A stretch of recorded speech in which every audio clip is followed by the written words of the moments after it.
بسم اللہ الرحمن الرحیم۔ السلام علیکم ناظرین۔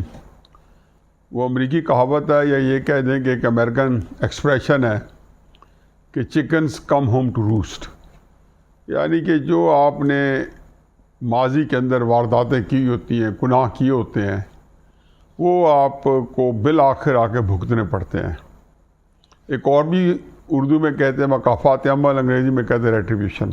عمران خان صاحب کے جو مقدمات ہیں جو ان کے اوپر چل رہے ہیں، جو کچھ آنے والے دنوں میں ہیں، میرا خیال میں یہ وہ جب وہ ماضی میں نواز شریف صاحب کے مقدمات سے ملائیں گے تو آپ یہ سمجھیں گے کہ جیسے اللہ تعالیٰ گن گن کے ایک ایک چیز میں اسی مد میں عمران خان صاحب جس کو کہنا چاہیے کہ پے بیک کرنا پڑ رہا ہے اور کرنا پڑے گا۔ اب ایک مجھے عجیب و غریب صورتحال سے وہ دو چار ہیں اور میں بڑا حیران ہوتا ہوں کہ جتنے مقدمات، اب میں کئی دفعہ یہ کہہ چکا ہوں کہ مجھے حیرت ہوتی ہے کہ مجال ہے کہ کسی ایک مقدمے کے اندر بھی انہوں نے یہ کہا ہو کہ مجھے میرا مقدمہ میرٹ پہ چلنے دیں۔ عدالت کے اندر 2013-2014 میں جو بھی ہے اکبر ایس بابر صاحب کا جو انٹرا پارٹی فنڈنگ کیس ہے، اس سے لے کے آج تک جتنے مقدمات آئے ہیں، دو چیزیں ان کی نظر آئی ہیں۔ عدالت میں جورسڈکشن مینٹینیبلٹی، یہ میں کتنی دفعہ کہہ چکا ہوں کہ جورسڈکشن مینٹینیبلٹی یعنی کہ عدالت کے دائرہ اختیار میں نہیں ہے یا یہ مقدمہ عدالت کے لیے بنتا ہی نہیں ہے۔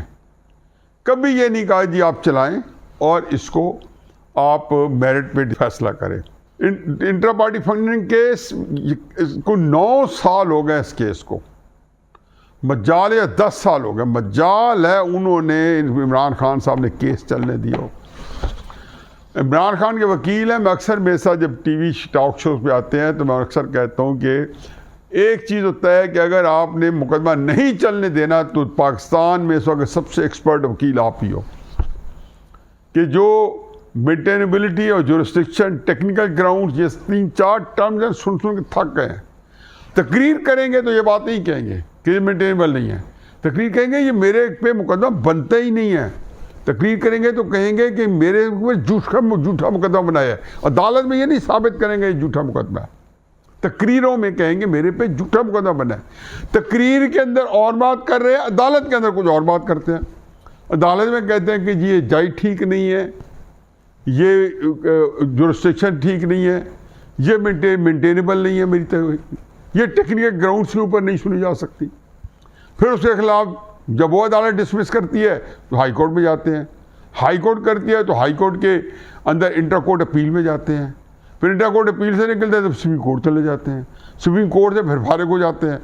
یہ کوئی اس چکر میں پھر کوئی اور چکر اس میں جا کے سوچا ہوتا ہے، ساروں کو اکٹھا نہیں کرتے، پھر ایک اور چیز پکڑ لیتے ہیں، پھر اسی بات کہ چلو اس کو ڈسکس کریں۔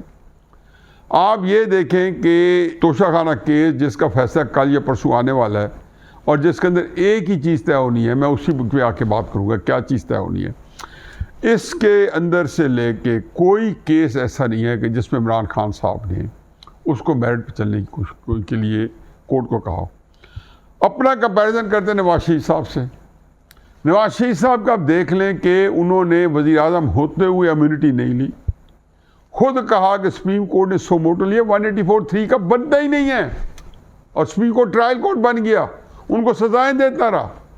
انہوں نے 2 نیب کیسز مختلف بنا کے نیب کورٹس میں بھیجے، ایک تھا جج بشیر اور دوسرا جج اشرف ملک۔ بشیر جج کے کمرے سے رنگے ہاتھوں ISI کا کرنل نکل کے آ رہا تھا اور صاف پتہ چلتا تھا کہ کیسز مینیپولیٹ ہو رہے ہیں، اور وہ منہ چھپا کے دن دہاڑے اس کو کیمرے اس کے پیچھے پیچھے بھاگے جا رہے تھے، اور کرنل صاحب بھی بھاگے پھرے رہتے۔ اور اشرف ملک کی تو ویڈیو آپ کے سامنے، بیچارہ اللہ تعالیٰ کو پیارا ہو گیا، اللہ تعالیٰ اس کے گناہ اور لغزش معاف کرے۔ وہ یقین جانو کہ اس بندے نے جو ویڈیو جو آئی بعد میں، جو 2005 میں بنی، جو کہ ظاہر اداروں نے بنائی تھی، اور جس کو اس نے کہا ہمارے دوست ناصر بٹ جو ہے ان کے سامنے ایڈمٹ کیا کہ مجھے وہ ویڈیو دکھا کے نواز شریف صاحب کے خلاف کیس کا فیصلہ کرنے کی کوشش کی گئی۔ پھر آپ نے شوکت عزیز صدیقی صاحب کا دیکھا کہ جس میں جنرل فیض حمید، اللہ تعالیٰ ان کے سب کے درجات بلند کرے، خزو باجوہ کے اور جنرل فیض حمید کے، وہ کہتے ہیں کہ اگر آپ نے اس ہائی کورٹ میں آیا اور آپ نے الیکشن سے پہلے نواز شریف صاحب کو بیل دے دی یا ریلیف دے دی تو ہمارا کیا کرے محنت ضائع ہو جائے گی۔ اس کے باوجود وہ جی آئی ٹی جہاں گریڈ 18 کے افسر بیٹھے ہیں، گریڈ 19 کے بیٹھے ہیں، اس کے بعد 5 بیٹھے ہیں، وزیر اعظم ان کے سامنے روزانہ پیش ہو رہے ہیں اور یہ دیکھ رہے ہیں۔ لیکن مکاری ایسی ہے عمران خان صاحب کی، ان کے جو ہے سارے لواحقین کی، کہ مجال ہے کہ اس کو دیکھ کے اس کے ساتھ اپنا کمپیریزن کریں۔ اپنے کیسز کے اندر انہوں نے ایک ڈبل سٹینڈرڈ بنائے ہوئے تھے، دوہرا معیار بنایا ہوا تھا، چلنے ہی نہیں دینا۔ انصاف نہیں چاہیے، انصاف امیر کے لیے انصاف ہوتا ہے، غریب بیچارہ مارا جاتا ہے، اور یہ غریب بیچارہ جو ہے کیسز نہیں چلنے دے رہا۔ دیکھو کتنی تکلیف دہ بات ہے، کس طریقے سے انسان کو اللہ تعالیٰ نے دھوکہ دینے کے لیے ایک سکل دے دی ہے۔ میں کہتا ہوں کہ شیطان کے بھی آدمی ایک حربے جب دیکھتا ہے تو وہ یہی کہتا ہے نا کہ اللہ نے اس کو اس طرح پرفریب بنایا ہوا ہے اور اس طرح اس کو کمال فن دیا ہوا ہے دھوکہ دہی میں اور لوگوں کو گمراہ کرنے میں، کہ وہ پوری ایک بڑے بڑے انہوں نے مارکے مارے ہوئے ہیں کہ انسان کی عجیب و غریب صورت حال ہوتی ہے کہ کس جدھر چل پڑتا ہے۔ اب اسکل حاصل کی ہوئی ہے ان سارے کیسز میں جو عمران خان صاحب کے خلاف ہے۔ میں ہمیشہ کہتا ہوں چشم تصور میں ایک کردار عمران خان نکال لیں اور وزیر اعظم نواز شریف کو ڈال لیں، پھر عمران خان سے پوچھے کہ القادر ٹرسٹ، توشہ خانہ، یہ گھڑی کے کیسز میں وہ کیا کمال دکھاتے ہیں۔ آج ہی جیو نے دوبارہ عمر فاروق ظہور کا ہمارے چھوٹے بھائی سلیم صافی صاحب نے انٹرویو کیا ہے، آپ دیکھ لیں، چشم کشا ہے کہ وہ گھڑی جس کی قیمت $20 ملین اگلے دینے پر تیار ہے، کوئی بادشاہ ان سے لینا چاہتا ہے، کہ وہ پرائس لیس گھڑی ہے، جو کہ انہوں نے اس کا اپریزل کرائی 10 کروڑ کی۔ چلو وہ تو ان کا قصور نہیں ہے، کیونکہ آج وہ کل انہوں نے وہ ملٹری سیکٹری والی بات ابھی کرتا ہوں کہ انہوں نے کہا جی وہ ملٹری سیکٹری جو ہے بریگیڈیئر چیمہ، وہ میرے گواہ ہیں، وہ دیکھیں، وہ بھی اب دیکھو دوگلی بات کر گئے لوگوں نے، وہ میں بعد میں اس کو بھی ٹچ کرتا ہوں۔ تو وہ اپریزل ہوئی، جب اپریزل 10 کروڑ کی ہوئی تو آپ کو کیا مار پڑی تھی کہ آپ نے 4.25 کروڑ میں بیچ دی بقول آپ کے۔ پھر جس دکان میں بیچی، دکان نے کہا کہ یہ رسید میری لکھی ہوئی نہیں ہے، جعلی رسید دکان کی بنائی عمران خان صاحب، اللہ کا کام ہے۔ یہی آپ مریم نواز صاحبہ سے کہتے تھے کہ جعلی ٹرسٹ ڈیڈ بنائی ہے، جعلی دستخط کیے ہوئے ہیں، حالانکہ اس کے اندر بالکل آپ جھوٹ بولتے ہیں، کیونکہ جو کیلیبری فونٹ والا بندہ جو تھا وہ اس نے کہا جی کہ یہ 2002 یا 2003 سے یہ آ چکا تھا، کمرشل یوز میں یہ 2006 میں آیا۔ مریم نواز صاحب نے ٹرسٹ ڈیڈ 2005 میں بنائی ہے، لیکن لوگ اس کو یوز کر رہے تھے کیونکہ یہ آلریڈی اپلوڈ کر دیا گیا تھا ٹیسٹ کے لیے اور لوگ اس کو یوز کر رہے تھے۔ لیکن چونکہ اس وقت ثاقب نثار صاحب جو آج طلال چوہدری صاحب بیچاروں نے 5 سال ان کے غرق کر دیے، دانیال کے ساتھ کیا سلوک ہوا، نہال ہاشمی صاحب کے ساتھ کیا سلوک ہوا، یہ اللہ تعالیٰ حنیف عباسی صاحب کے ساتھ کیا ہوا کہ الیکشن سے ایک دن پہلے ان کو ڈسکوالیفائی کر دیا تاکہ ان کی جگہ کوئی کورنگ کینڈیڈیٹ بھی نہ ہو سکے، نامینیشن پیپر بالکل ایک دن پہلے۔ ایک انہوں نے ات مچائی تھی، میں کہتا ہوں کہ انہوں نے ایک ایسا نظام بنایا ہوا تھا کہ جنگل کا قانون نہیں ہوتا جو انہوں نے یہ بنایا ہوتا 2017-18 میں۔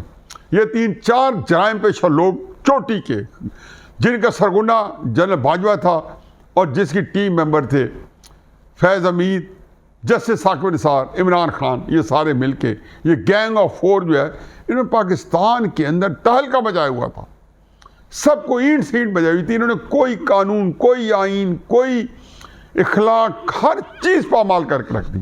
اب انہوں نے اس وقت سب کو نااہل قرار دیا۔ آج طلال چوہدری صاحب کے 5 سال پورے ہوئے، پورے پاکستان کے اندر بڑی خبر ہے کس پامردگی کے ساتھ، کس جافشانی کے ساتھ انہوں نے ٹائم گزارا، اور مجال ہے کہ ان کے کوئی لغزش آئی ہو۔ ان کو آج انہوں نے چشم کشا انکشاف بھی کیا کہ ثاقب نثار صاحب نے ایک دن پہلے کہا کہ آپ نواز شریف کو چھوڑ دو، ہم آپ کو چھوڑ دیں گے، وغیرہ میں سزا بڑی ایسی سناؤں گا کہ ایک اور 100 ووٹ بھی بعد میں لوں گا، پوری زندگی اندر پڑے رہو جیل میں۔ واہ ثاقب نثار، واہ واہ واہ واہ واہ، اللہ تعالیٰ آپ لوگوں کو، میں کہتا ہوں نا، وہ انگریزی کہاوت سنائیے نا، chickens come home to roast. اب یہی ہے، سارے Bajwa chicken come home to roast, Imran Khan chicken come home to roast, Saqib Nisar chicken come home to roast, general Faiz Hamid chickens come home to roast. سب کے ساتھ. اور دیکھیں کیا کیا ہے کہ پہلی دفعہ ان جرنیلوں کو اپنے ادارے نے, آپ دیکھ لیں ان کے ساتھ کیا سلوک کرتے ہیں, کیونکہ انہوں نے ادارے کے ساتھ پہ جو سلوک کیا وہ بھی ایک پاکستان کے اندر نہ بھلانے والا اور تکلیف دہ فیل ہے, جو انہوں نے آخر میں آگے عمران خان صاحب کے ساتھ مل کے نوٹیفیکیشن سے بھی کھیلنا تھا. 26 نومبر کو لانگ مارچ کرایا جنرل عاصم منیر کے پارلیمنٹ کو آنے کے لیے, اور پھر اندر ادارے کے اندر جو پروموشنز کی, اور جو میں کہتا ہوں کہ پورا کوشش کی کہ ادارے کو تباہ برباد کر کے جائے. اس لیے میں مان ہی نہیں سکتا ہوں کہ ان کو ادارہ بخش دے گا, لیکن ٹائم پہ. اس سے پہلے سب سے پہلے بھاری عمران خان کی ہے, پھر اس کے بعد کوئی بھی نہیں بچنے والا. ایک نیا نظام جو ہے نا چند مہینے بعد آنے والا ہے, آپ دیکھ لیں ہونے والا کیا ہے. اور وہ اس نظام کے اندر یہی لوگ جو ہیں انہی کے انجام کے اوپر نیا نظام بننا ہے. ایک نیا نظام چند روزوں میں آنے والا ہے. آپ دیکھیں وہ کیسا زبردست نظام ہے, اور وہ نظام ان 4 بندوں کے انجام کے اوپر اسے استوار ہونا ہے. اور وہ نظام ایک پاکستان, ایک نئے پاکستان جو ہے وہ اس کی نوید دے گا. وہ ایک بالکل اسے آنا ہی آنا ہے, اور وہ ان کو اپنے انجام پہ پہنچانے کے بعد ہی آ سکتا ہے. یہ 4 بندے جب تک اپنی منطقے کے انجام پہ نہیں پہنچتے. تو چنانچہ جو نواز شریف صاحب نے, جو ان کے ساتھ جو کچھ ہوا, یہ سارا کچھ کرنے کے بعد آپ نے دیکھا کیسے مقدمات چلے. آج آپ کا توشہ خانہ کیس, اس کے اندر آپ نے کیا نہیں کیا. سپریم کورٹ سے آپ کو ہزیمت آج دوبارہ اٹھانی پڑی. دوسری دفعہ کیا ہے کہ یہ مقدمہ ہی نہ چلے. سپریم کورٹ میں کہتے ہیں کیا ہے جی مقدمہ نہ چلے. ہائی کورٹ میں کیا گیا مقدمہ نہ چلے. ہائی کورٹ نے کہا مقدمہ چلے گا. کہتے ہیں جج کو اتنی جلدی کیوں؟ بھائی جج کو اس لیے جلدی ہے کہ ہائی کورٹ نے کہا ہے کہ 8 دن میں فیصلہ کرو. ہائی کورٹ نے کہا 5 دن کی ایکسٹینشن تمہیں دیتے ہیں جج کو, اور جج کو کہا ہے 13 دن کے فیصلہ کرو. وہ سب کچھ کر دیا. اچھا پھر کل جب 35 سوال دیے گئے تو ایسے گول مول جواب دیے, مجھے تکلیف ہوئی. یعنی کہ کل بھی بڑا چھکا مارا. بریگیڈیئر چیمہ کی گواہی دوں جا کے میجر جنرل ہے, جو میرے ملٹری سیکرٹری تھے.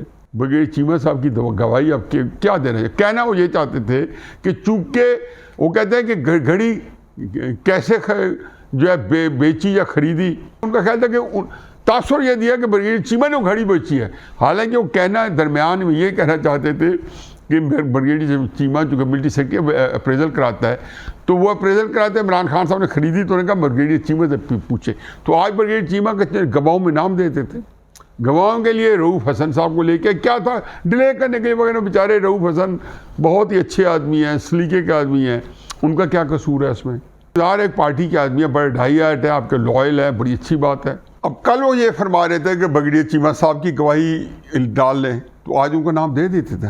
4 نام دیے ہیں, رؤوف حسن صاحب اور پتہ نہیں کیا کیا. تو کورٹ نے یہی کہا کہ ریلیونٹ ہے. آج ان کو صبح کہا جی آپ گواہوں کا نام دے, صبح دیتے نہیں تھے. تو کورٹ نے کہا جی ہمیں پھر تاریخ دے دے, تاریخ دے دے, تاریخ دے دے. تاریخوں کے بڑے شوقین ہیں, ہر چیز کے لیے تاریخ چاہیے تاکہ کوئی نہیں. سپریم کورٹ میں کیس ہے جی, ہائی کورٹ میں کیس ہے جی, فیصلہ ہونے دے جی. توبہ. میں کہتا ہوں کہ بیچارے وکیل جو ہیں وہ کیا کریں, ان کو چوائس ہی نہیں دی.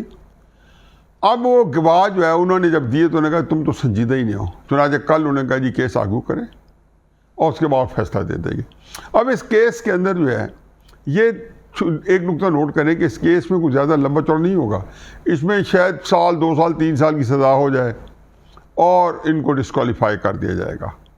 اب اس میں جو سزا چاہے سال کی ہو یا 3 سال کی ہو, وقتی طور پہ وہ ہائی کورٹ نے سسپینڈ کر دینی, کوئی اس میں مذائقہ نہیں ہے.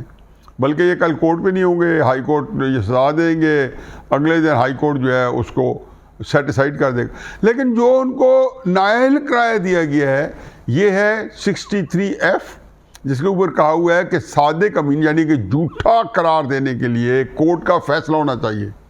یہ سپریم کورٹ نے جو فیصلہ کیا تھا نواز شریف صاحب کے بارے میں, وہ یہ تھا کہ آپ نے اقامہ ڈکلیئر نہیں کیا, پھر فیصلہ کر دیا کہ آپ نے غلط بیانی کی ہے, اس لیے آپ خائن ہیں, آپ جھوٹے ہیں. عمران خان صاحب کو جب صادق امین ڈکلیئر کیا تھا نا, تو اسی پیرائے میں اب عمران خان صاحب اس پہ وقت آ گیا ہے جس کو آپ کہتے تھے میں تو صادق اور امین ہوں. اب کل عدالت نے صرف یہ بتانا ہے کہ آپ نے غلط بیانی کی ہے, آپ نے اپنے جو کاغذات دیے ہیں وہ پورے نہیں دیے, اس کے اندر یہ چیز چھپائی ہے, توشہ خانہ کی انفارمیشن چھپائی ہے, اور اس کے اوپر آپ ڈسکوالیفائی ہو جائیں گے. کیونکہ عدالت کا فیصلہ جب آ جاتا ہے تو جو ہے 63F آپ پہ لاگو ہو جائے گا خود بخود. اب یہ ہے کہ وہ فیصلہ بھی وہ سیٹیسفائڈ کریں گے کہ آپ جو ہے وہ تو میرا خیال ہے کیس کے پورے فیصلے کے بعد آئے گا. تو کیس جو ہے لمبا چڑھے گا, تو کیس کے اندر ہائی کورٹ کے پاس گنجائش نہیں رہے گی, اس میں شاید سزا بھی بحال ہو جائے, لیکن ساتھ ہی پھر توشہ خانے کے اوپر نیب کا کیس چلے گا.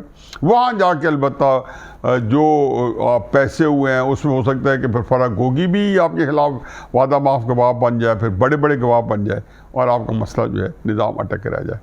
تو چنانچہ توشہ خانہ کیس جو ہے وہ ایک نوید دے رہا ہے کہ وہ جو چیز پچھلے سال اپریل مئی میں ہو جانی چاہیے تھی, اور باجوہ صاحب کی ذاتی حرص اور اپنے اقتدار کو دوام دینے کے لیے, اپنے آپ کو ایکسٹینشن 2019 میں دلانے کے لیے جو انہوں نے گندا کھیل کھیلا تھا, تو اس سے عمران خان صاحب کو لیز آف لائف ملی. اس سے انہوں نے ظاہر ہے کہ پورا مومنٹ ٹو مومنٹ اپنی لائف کو یا اپنی جو سیاست ہے اس کو چمکاتے رہے. آج جو ہے وہ chickens come home to roost. میرا خیال ہے کہ اس کا آغاز کل توشہ خانہ کے کیس میں شاید کل فیصلہ نہ آئے, پرسوں ضرور آئے گا, جس میں عمران خان صاحب پہ ثابت ہو جائے گا کہ نہ وہ صادق ہے اور نہ وہ امین ہے. وما علینا الا البلاغ.